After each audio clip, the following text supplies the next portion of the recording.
خو مولانا حسن جان رحمه الله درې ورځې بعد ما په خوب کې ولیدلو والله بالله ثم الله د خدای په ذات مې د قسم وي د دې منبر نه د الله ما نخ کته کوي چې ما په خوب کې ولیدلو جنت کې ولاړو او د جنت لوی قافله د شهیدانو ولاړه وا مولانا حسن جان صاحب رحمت الله علیه زور تر ور روانم ما ته وې مخ کې راشه چې مخ کې ورغلم ما ته وې تلاوت وکا ما د سوره احزاب تلاوت کو دی آیات ته چرالم ان المسلمین والمسلمات والمؤمنین والمؤمنات والقانتین والقانتات کله چې دا آیات ختم کو مال حضرت دا سوق دي وې دا ټول جنت ته د جنت شهیدان دي دا د خدای پاک مقرب دي او زم الله د دې مرګره کړي ما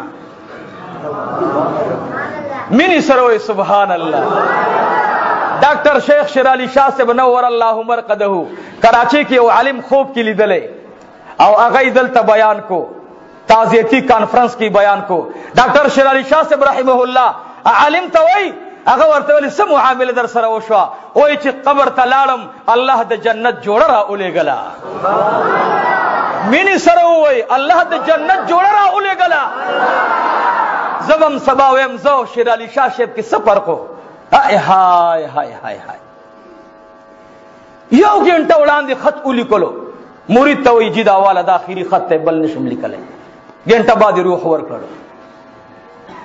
هغه ډاکټر شیر علي شاه صاحب وای چې د مذهب نه موزي د مذهب نه موزي هغه ډاکټر شیر علي شاه صاحب وای زبا ورځ د قیامت ته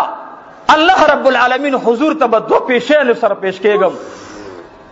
زبا ویم چې یا الله ما دنیا نه دا شیان راوړي چې ما خپل توړه ګیره په حدیثو د مصطفی کې سپینه کړې ده خو یا الله ما حق نه دی ادا کړی او دویم دا چې زه په تقلید د امام ابو حنیفه رحمت الله علیه کې راغلم یا الله دا دو شیان مې راوړي د قرآن او سنت اتباع د امام ابو حنیفه رحمت الله علیه قیادت مې راوړی دی